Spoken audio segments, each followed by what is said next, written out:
Hello, everybody, and welcome back to another episode of Vegan Proteins Muscles by Muscle Radio. My name is 𝐬𝐿𝐫𝐫. And I'm Danny. And this is episode 152. Welcome back, everyone. Happy New Year. This is our first episode of the new year. I couldn't be more excited about this. I couldn't be more excited about this time of the year as well. I know it's cliche to say it's the new year and get started on something now and start making changes, but I'm one of those people where it's like, yes, you should be doing things all along and it should make a difference that it's January 1st, but also it's January 1st. And it's just kind of a cool way to check out what you haven't done and figure out what you want to be doing and also reflect on the things that you have been doing. So we've been doing a lot of that with our clients, with ourselves, this and that.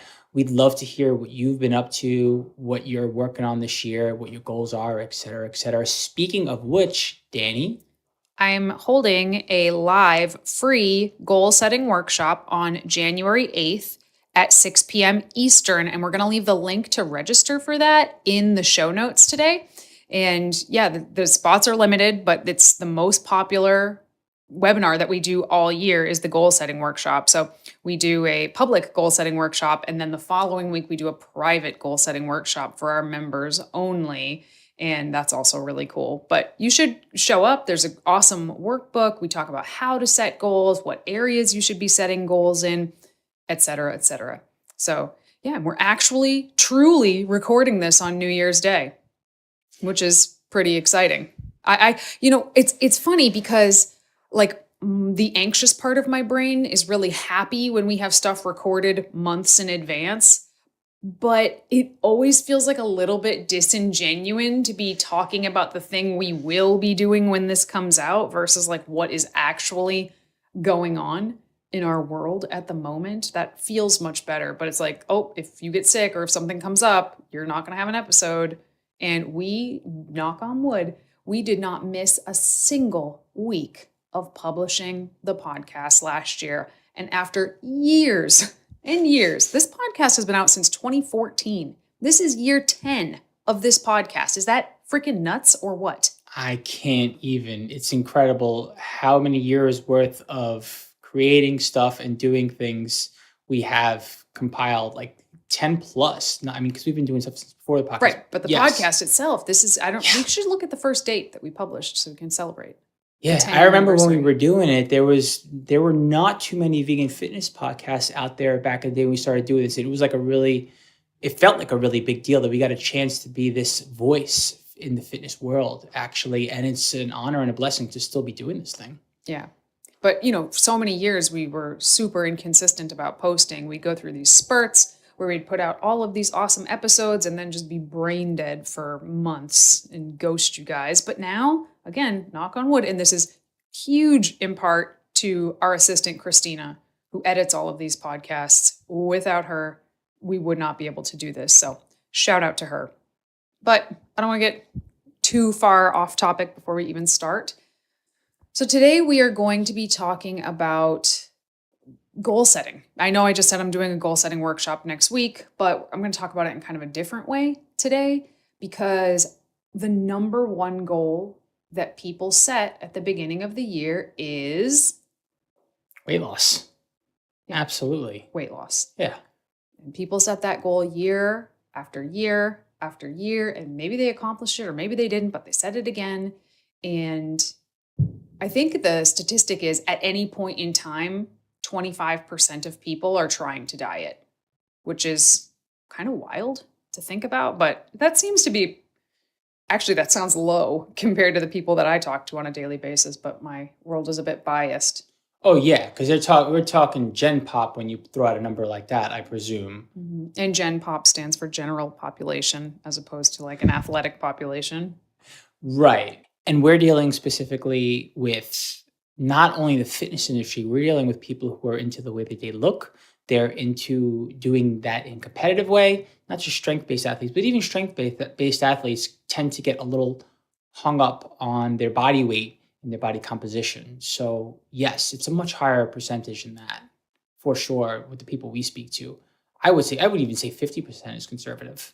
But I think that a lot of people who set out to lose weight, like set that as their goal, kind of have no business setting that as their goal. And I don't mean that in a condescending way. I mean they would be better served with a different goal. So I thought maybe we could talk about whether weight loss should even be somebody's goal. Maybe it should be something else. So let's talk about who an actual weight loss goal is appropriate for.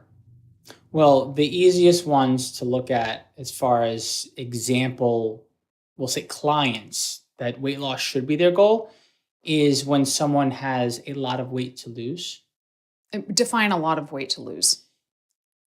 If someone is, say, morbidly obese to obese, for example, if someone has, say, well more than 20 pounds to lose, I think 20 pounds is a good cutoff. Less than 20 I or would less? I would say higher than that. Even actually. higher? Yeah. Yeah. I'd say if you have 50 pounds There to you go. lose to get into the sort of normal weight range, even the upper end of the normal weight range. Yeah. I think weight loss is probably an appropriate goal. Unequivocally speaking, yes. And then no, beyond a shadow of a doubt, like, yeah, 50 pounds, yeah, no brainer. Between the 20 to 50, I think it's a little bit open to interpretation and where that person's head's at, what their body looks like. We'll get there. We will get there. There's a lot of people that maybe could stand to lose 20 pounds that, again, I think have no business having weight loss be their goal. Exactly. So I think we will get to that point. Who else would setting weight loss as a goal be appropriate for?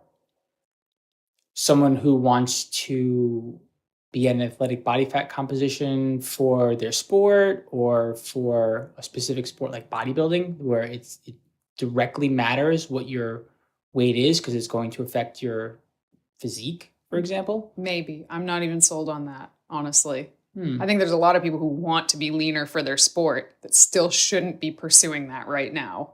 In the short term, correct. I agree with you there. Yeah. Yes. I think it would probably be appropriate for somebody who has deliberately spent the last bare minimum of 6 months deliberately in a caloric surplus. Okay, so we're doing the whole, like, every 3 weeks worth of caloric surplus, you earn yourself a week of cutting kind of thing. I never like to say it like that because Right, it's people confusing. always twist that into something it should not be. Yeah. So, I mean, ideally, I like to see somebody in a caloric surplus for more like 12 to 18 months before we can say, okay, let's deliberately switch gears back into weight loss or fat loss mode.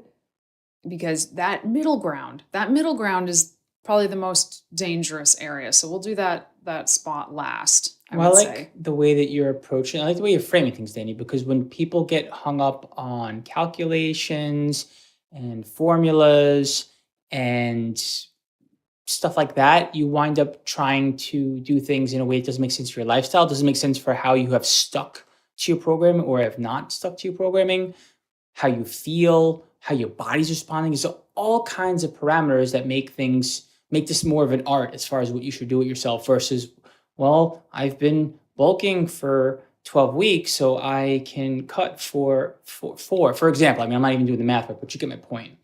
You're a funny guy. Yeah. Yes. So to clarify, because I feel like we didn't just explain that very well, the general guideline is for every 4 weeks of bulking or caloric surplus that you do, you've basically earned yourself a week of cutting. Now, that does not mean you bulk for 4 weeks and cut for a week and bulk for 4 weeks and cut for a week. That is a disaster. Please don't do that. What it means is if you have, say, bulked for 16 months, then you could probably safely diet for 4 months. Yeah. Okay. That's a good way to So cut it. that's just an example. And the longer you've been bulking or building or in a caloric surplus, the longer your diet can sort of safely be, if that makes sense. But again, like Giacomo just said, when you have these formulas, people they stop viewing them as guidelines and they start viewing them as hard rules that they have to follow, even if that doesn't actually make sense for them and is not the best move to get them to where they ultimately want to go. Yeah, it reminds me of someone like trying to plug something into a macro calculator and being like, well, those are my macros, for example. Or trying to be like, yeah, just stuff like that. It just doesn't work. Well, it can work. Again, there's a certain demographic that kind of starting at these guidelines and just starting there will work for people who have a significant amount of weight to lose. And I'm talking over 50 pounds. When I initially started losing weight, when I was 210 pounds, I did exactly that. I Googled how many calories should I be eating and just did that. And then just went to the gym and got on the elliptical. That's literally all that I did for months. And weight just fell off of me. I would do it differently. If I could go back and do it again, there's a lot of things I would do differently about that. I lost weight. I definitely think some of what I lost was muscle, and I didn't have much to begin with, so that wasn't great. But I mean, it worked. If someone's in a place where they're carrying so much excess adipose tissue that it's affecting their health and they're in danger, I don't frankly care if they lose some muscle on the way down, because the benefit outweighs the cost in that case. So, but for a huge amount of people that are under that 50 pounds of weight loss or closer to that 20 pounds, they'd like to be 10 pounds lighter, they'd like to be 20 pounds lighter. They might not be they could be in a place where they could set weight loss as a goal and it would make sense, but they might not be. And I want to talk about some of the nuances of that. So first, let's talk about who should be setting a building goal, deliberately building muscle, going into a caloric surplus goal. Oh gosh, if you've been training for less than 3 years consistently and your goal isn't muscle building for more than half of that time, your first 3 years training, you're doing something wrong. I did something wrong, but but yeah, if you're still new to lifting, oh my God, get all of that. Get as much out of that as you possibly can by being in a caloric surplus. If you are underweight, if your BMI has you in the underweight area or even the bottom end of normal, I would say you can focus on just muscle building and being in a caloric surplus, because you got a lot of wiggle room in there to keep growing before you find yourself in some sort of riskier situation. If you've been dieting for a while, and I mean for more than a month, for example, more than 2 months, more than 3 months, then you should probably focus on muscle building. If you've been dieting for a month, you should be focusing on muscle building? No, I probably said that wrong. He always kills me on these podcasts with the timelines he throws out, because they are always very confusing to me. And if you could see my face, again, why aren't we a video podcast? Because my eyebrow is up in the sky when he says, you've been dieting for a long time, a month. Your face changes as I'm saying it, and I'm eating my words as they come in my mouth. I'm going to say them anyway, and we're not going to cut it out because this is entertainment. But no, we have to make sure to have the important stuff said too. You have to know what we're actually trying to communicate here. So anyways, yeah, if you've been spending more than half the year dieting, for example, if you've been in and out of dieting phases for several months at a time, and you've been doing it for half the year or a year, no doubt you should be focusing on muscle gain, even if your dieting phases haven't been successful. I guess that's what I wanted to say. Yes, even if your dieting phases have not been successful, yes, which I think is the case for a lot of people at the new year. Mm-hmm. They set the same goal last year.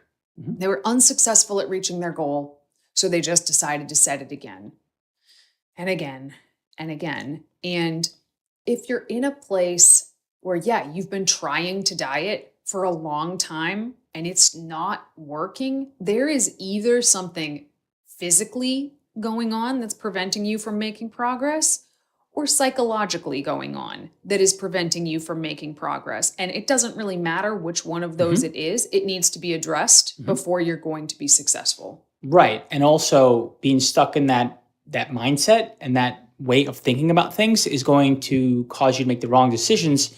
And you're just going to be caught in this perpetual, never-ending cycle of being unable to actually change your body for the better, which is what you really want anyways. Right. And you just feel like you're failing constantly. Right. Even though you're just pursuing the wrong goal for the moment. And in a different time, you might be very successful at what you're trying to do right now. Exactly. So, okay, let's talk about those people. What should they do? Somebody who just oh man, I just want to be 20 pounds lighter. I have to lose 30 pounds and then I'll feel great about myself. Somebody who is within the normal weight range, maybe near the top, within a normal body fat percentage, maybe near the top, or maybe even a little bit above those. What should they do? What should they focus on? Well, one, I think it's important to not let go of your overall goal. Otherwise, you may be unmotivated or unwilling to do the work.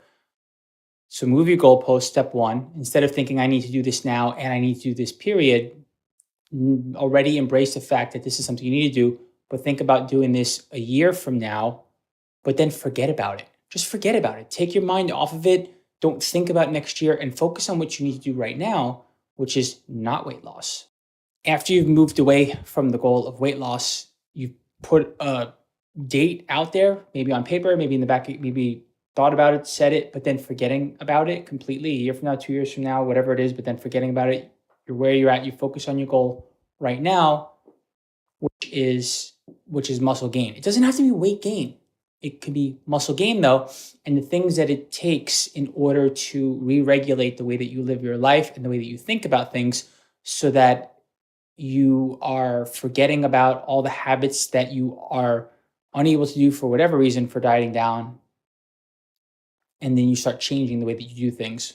And you just wind up feeling better. You just wind up not becoming frustrated anymore with the process. Well, I agree with everything you just said, but I feel like people who feel like they've been constantly failing at weight loss, I actually feel like setting a goal that has nothing to do with what you look like is a game changer. And ironically, sometimes those goals result in weight loss.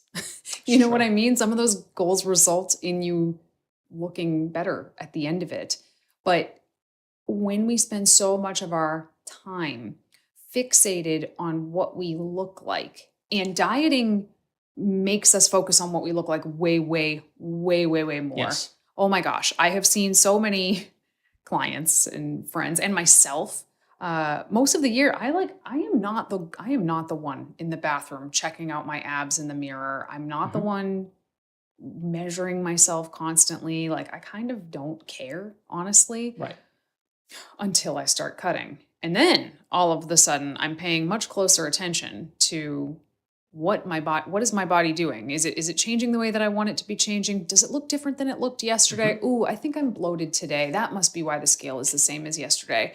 Oh, look at this lighting at the gym. It kind of looks pretty cool when I stand just so. Like, those thoughts, they're not all necessarily bad, but when you're thinking about what you look like all the time, that is never good.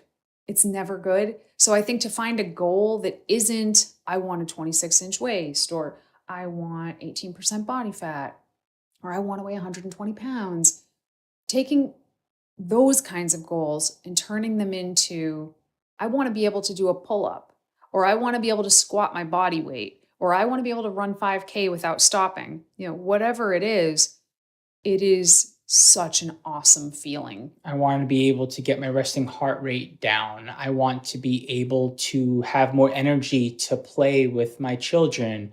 I want to be able to sleep better at night because I feel like I am well trained but not overtrained, for example. Any number of things. It doesn't even necessarily have to be goals that are fitness related, like what you can do in the gym and how you can perform. They could be lifestyle goals too. Yeah. I don't want to feel like my food focus is governing my life and my relationships. And you can get more detailed with that. Sky's the limit when it comes, whether it's tracking, whether it's being like, I can comfortably eat out 4 times a month without even batting an eye or even thinking about it, as opposed to like having to calculate, like, I must eat out 4 times a month because I can prove to myself that I'm not food focused. You know, it's like, that's just what your life looks like now because you're not even thinking about it anymore. Yeah. Yeah. I have a client that might actually be a goal for this year, that it is to be able to go out to eat and not feel tremendously anxious about it, you know, and have that eventually just become part of their life. And does this person want to improve the way that they look? Yes, but we can focus on other things as well, or instead of focusing on getting all of the workouts in, or, just overall becoming healthier. I think that when we think health, we immediately think of a certain body type, of constantly thinking about your weight. And I have found in my own life and in many of my clients, the more you think about your weight, sometimes the more the weight becomes a problem, versus if you just focused on what you were actually doing day after day to get yourself healthier, and really healthier, not just with low body fat and big muscles, which, don't get me wrong, we love low body fat and big muscles, but we also love people who are fit, all over. Just because those are not on the forefront of what you're focusing on and what you're putting down or what you're thinking about, just because those are not top of mind, meaning what you can look like or how strong you could be, doesn't mean that what you look like and how strong you get is going to be any different. You don't have to super focus on these things year round in order for them to happen. And quite frankly, when you take the focus off these things for a little bit, you just wind up pushing harder and enjoying yourself more in the process. Not to say completely forget, you do got to get back to really thinking about how to dial in your fitness goals and what you need to do, but you don't need to be thinking about this stuff all year long. Same thing with your eating habits. You shouldn't have to be thinking about how much protein you get in every single day to be able to get in protein, right? That's a low-hanging piece of fruit. That's an easy one to think about. Well, spread that out and think about all of your eating habits and all of your nutrition habits in general, right? Yeah. See, I feel like there's a time and a place for all of these things. Mm-hmm. I do. I mean, we talk a lot about trying to help people become less neurotic about these things, but this could be a whole topic unto itself. Listen, there's a time and a place to be neurotic about these things. There's a phase in the journey where being neurotic about these things can actually be helpful in a learning phase, et cetera, et cetera. But eventually, part of the process is to learn how to start to let go of some of these things, because by the time you're in that place, hopefully, most of the things that you're doing have just become a part of your life, so you don't have to think about it so hard anymore. That's the long-term goal. But most people back to what I was saying, what should those people do? It's going to be different for everybody, right? It's going to be very different for everybody. There are some people who psychologically, no matter what, they just need to focus on weight loss right now. After conversations with them, I'm like, okay, this is all this person is going to want to accomplish, and they're not going to try to accomplish anything else until they do this. Right. Is it great? No, that's not great. But, you got to meet people where they're at. But I think that most people should, rather than just focusing on weight loss year after year, they should be focused on getting stronger and getting fitter and building better healthy habits at home outside of the gym. Yeah. And if they can focus on those things next year, when it rolls around, should they choose to focus on weight loss at that point, it should be so much easier, for one, and it's going to yield a much better result that they're probably going to be way happier with. Mm-hmm. So totally. If you're exhausted as hell from trying to lose weight year after year after year, consider taking this year to just try to get stronger and try to feel fitter and try to have better habits at home, and then revisit it next year. 12 months will go by in a blink. So consider giving that a shot. You're on the spot. What are your goals right now? What would your goals be outside of weight loss, as far as lifestyle, as far as in the gym goals? What are your focuses for 2024 or for right now? Well, right now, my focus is to how do I weave together the workouts that I've been doing at the women's gym that I go to. It's called Dawn's Here Fitness in Haverhill, Massachusetts. It's fantastic. How do I weave together, the 3 or so times I go to that gym with my 3 or so times that I go to the regular gym, to lift weights the way we talk about on this particular podcast? How can I weave those together when sometimes I don't know what I'm going to be doing in Dawn's gym, because it's different every day. I'm mostly going for the fitness in the environment. I'm not going there to build muscle necessarily, although I might. But so that's something. It's actually kind of challenging, even as somebody who writes programs every single day. This is different than what I've normally done, trying to weave that together. So that's part of it. Training with you, changing my training environment like that is a major goal of mine. Fixing my general lifestyle habits that have been healthy for a while that kind of went to crap because I had a really bad last couple of months for personal reasons, which I'm sure I'll get into in probably a future episode or two because it's not something that's going away. But like my sleep has been off. Like I've been sleeping on the couch for more than half of the days of the week. And at this point, I no longer feel like I want or need sleep on the couch, but I can't stop, for example. Just so everybody knows, it's not because Giacomo and I are having problems. It's not like, you are banished to the couch. No. It's just, sometimes I remember one of the first times I ever sort of like felt depressed, like actually was like, oh my gosh, is this depression? I vividly remember it was the first time in my life that I was falling asleep on the couch with the TV on every night for like a month. And I was like, that was weird. That was not normal. So I think it's kind of when people are down, their sleep gets weird or they do weird things. I'm trying to increase how frequently I train. I've focused more on stretching instead of just thinking that I'm old and my body's in pain, which is, and I work at the desk too much and my body's in pain. Those things are only partially true. I'm not that old. I'm only 43. And I don't feel 43. I feel like a late 20, early 30 kind of dude in the gym, in all honesty. No, seriously. But training more frequently. Instead of training like 3 to 4 days a week on average, I'm trying to train like 4 to 5.5 days a week on average. That doesn't happen overnight. It takes time. So these are like things that I could focus on, not just intraday or weekly, like in the next couple of months. Those are my, I mean, there are more, but those are I think my biggest goals outside of. I want to get back to my 10,000 steps a day. For years, I hit 10K a day every day. And then in the last like 5 months or so, it just dropped off and I couldn't tell you why. I'm also like always outside walking and that kind of dropped off too.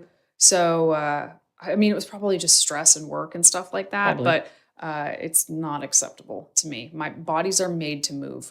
They're made to move. They're not made to sit in front of a computer for 12 hours a day. So I need to practice what I preach. I tell everybody else, get up and move your ass throughout the day. Set alarms if you have to move your ass throughout the day. And that's something that I'm going to be bringing back this year. And you and I, this is a goal that we both have right now. That what we do is we're more in unison with what we do. Because usually you and I tackle our fitness separately. It makes sense. We've been doing this together for like 10 years publicly and 15 years together, give or take. Something like that. And I think eventually when you do something long enough, it kind of gets a little boring or it gets tiring and you kind of just do it on your own. But like, I never got bored. I didn't. Okay. All right. Fine.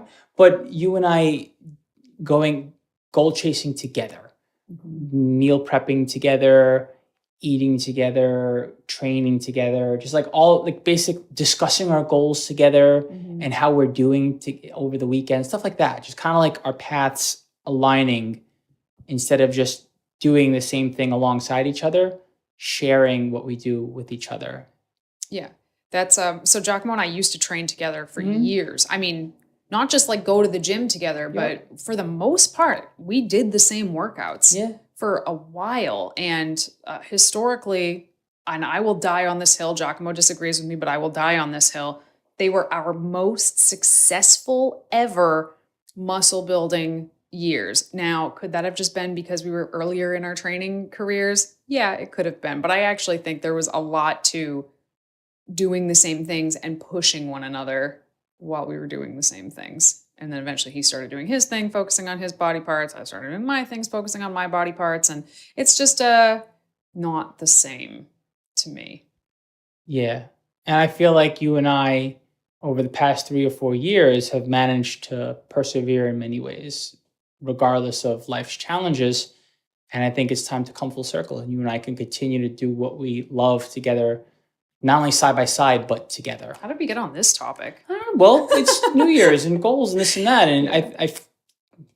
But we have lots of goals outside of the gym and fitness and health too. And I would, that's one of the things I'm going to be talking about in the workshop is other areas of your life and how you should set goals in other areas of your life. Because a lot of the people that we talk to and we work with, and probably people that listen to this podcast too, can really, really put a lot of weight into their health and fitness, more so than maybe they should compared to the rest of their life. We're all always talking about balance, balance, balance, which is super hard, if not like impossible to actually achieve at any given point. But, we spend a lot of time and also have been at certain times very unbalanced people because of how much time and energy and effort and money we were giving to being the healthiest, fittest people that we could be. Because unfortunately, when you are giving everything to one area of your life, another area will suffer. And it has taken me my whole life to really wrap my head around that. Like if something was like, no, I can just do it all. No matter what, put more on my plate. I can do anything. Just give me more. I'll tackle it all. And like, I'm pretty good at tackling a lot. But like eventually when you have all those balls in the air, you are going to drop one. And now I can actually see much more clearly, okay, if I'm doing too much of this, let's say if I'm working too much, my marriage will suffer. Or if I'm spending too much time hanging out with friends and family, then my business will suffer. If I'm spending too much time focused on just being at the gym for exorbitant amount of times, other things like personal growth or social life stuff, that will suffer. So taking a look at it, like all those areas pretty frequently, I find to be very helpful. Doing checking, and I don't remember all the things you just said because I was mostly just listening, but thinking about, give me one of them again. Just give me one example. Social life.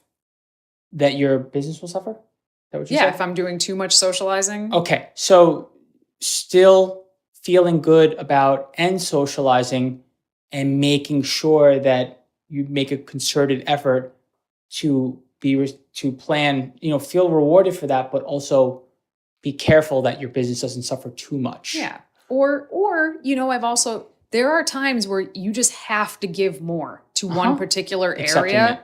And yes, accepting it, letting people know that you're doing this because if let's say this is your year, right? This is your year. You are going to lose 100 pounds or you are going to compete on a bodybuilding stage. This is your year. Like, let the people around you know, because I am here to tell you, you cannot do it all. You are going to have to let people know, hey, I'm going to be like less present for a while. And rather than getting into a place where there's no coming back from that, you've planted the right kinds of seeds in the beginning so that when things inevitably go sideways, which they will when you do something big and other areas suffer, you still can circle back to that conversation or those things that you said, both for yourself to take responsibility and also with others and be like, hey, this is something that I was very upfront about. And I know that I need to make up for it. And you're at a vantage point. You're in a much better position to put the work in and still be able to get back to whatever it is that you lost when you had to do something really big.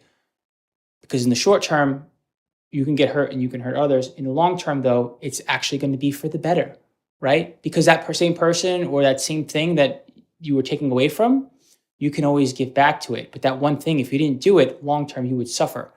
Happiness-wise, success-wise, experience-wise. So, yeah, just making sure that you are a responsible person when you choose to do things where you're taking away from other areas of your life. And if everything that we have just said and talked about is making your head spin and you're like, I have no idea what to do or where to go, this is what we do. This is what we do all day, every day. We work with clients one-on-one to help them determine the best goals for them, the best paths for them, the most efficient ways to get there while keeping their sanity in check with weekly accountability and absolutely 100% custom nutrition plans, training plans, mindset plans, weekend planning, et cetera, et cetera. So if that's something that you are looking to pursue, I guess, in 2024. We do currently have some spots for year-long clients. So people who want to commit to their fitness, their health, their physique, whatever it is they're trying to achieve for a year. Because we have found that the people who get those mind-blowing, head-turning transformations, all of the ones that we've had, almost all of them have committed for a year. There's something about that headspace, right? Yeah. There's something about that headspace. Like, I'm not dipping my toe in the water of doing this for a month and seeing how it goes. Mm-hmm. Like, I'm in for a year, like in for a penny, in for a pound, for real. And so we have some spots for that. So if you're interested, shoot us an email, coach@veganproteins.com. We can hop on a call, like a live Zoom call, to see what your goals are, see if we're a good fit, probably be talking to 𝐬𝐝, and you can ask all the questions that you have. So we'll leave that. Actually, should we just leave the link to book a call in the show notes? Yeah, okay, sure. We'll leave a link for you to book a call in the show notes. But if you want to email first, you can also do that too. Okay, moving on to our question and answer segment. This is for you, 𝐬𝐝. What changes do you make when you go from bulking to cutting? I know the theory. I'm just interested in hearing what you have to say about it. Moving from bulking to cutting, for me personally, requires me making a much more concerted effort with whomever I'm working with or with myself to start focusing more on what kinds of foods you're going to be choosing to eat, how your readiness, meaning like have your grocery list prepared, have your food ready to be prepped and stuff like that. I think that makes a big difference. Being much more than intentional, making sure that you are not just being portion minded, but being portion controlled, right? You have to actually track what you're eating, for example, when you move from a bulk to a cut. You can when you bulk and it's helpful, but it's not necessary, right? Stuff like that.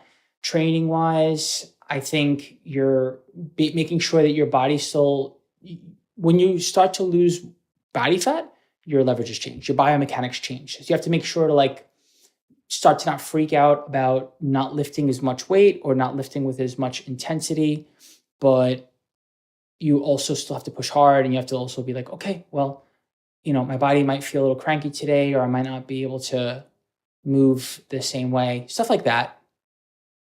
All right. I'm going to read this one so we don't have to move the microphone here, but I'll answer it. What do you think about the new study stating that 30 grams of protein may not be the upper limit per meal? So this is really interesting, that study. A lot of people have asked me about it. So I never thought 30 grams of protein was the upper limit per meal. I've heard people say it, you can only digest 30 grams of protein per meal. And that's not true. You can digest any amount of protein that you have per meal. But what the study shows was that higher protein showed higher spike in muscle protein synthesis, like for that one time. So I think that's cool, right? However, I guess I don't understand what people want to change based on this information. Because yes, you'll spike MPS higher once, but if you're eating like a certain amount of protein per day, you still would have to eat that amount per day. So then let's say you had 80 grams for breakfast and then only 20 grams of protein for the rest of the day. It means you only spiked muscle protein synthesis once. Might have been very high, but you had like 3 or 4 opportunities to do it again in the day and you didn't. So you still left a lot of opportunity for muscle protein synthesis on the table. So I still recommend taking your daily protein goal that you're trying to reach and dividing it up between anywhere from like 3 to 5 meals per day so that you hit muscle protein synthesis as many times as you can per day. All right, everybody, thank you so much for tuning into another episode of Vegan Proteins Muscles by Brussels Radio. Please be sure to register for the live goal setting workshop with the link in the show notes. And if you're interested in having a free 30-minute call with 𝐬𝐝 to talk about your goals, talk about one-on-one coaching, see if we'd be a good fit for you, I'll also leave that link in the show notes below. If you have any questions, just shoot us an email, coach@veganproteins.com. Once again, my name is Danny. And I'm 𝐬𝐝. And we will talk to you soon.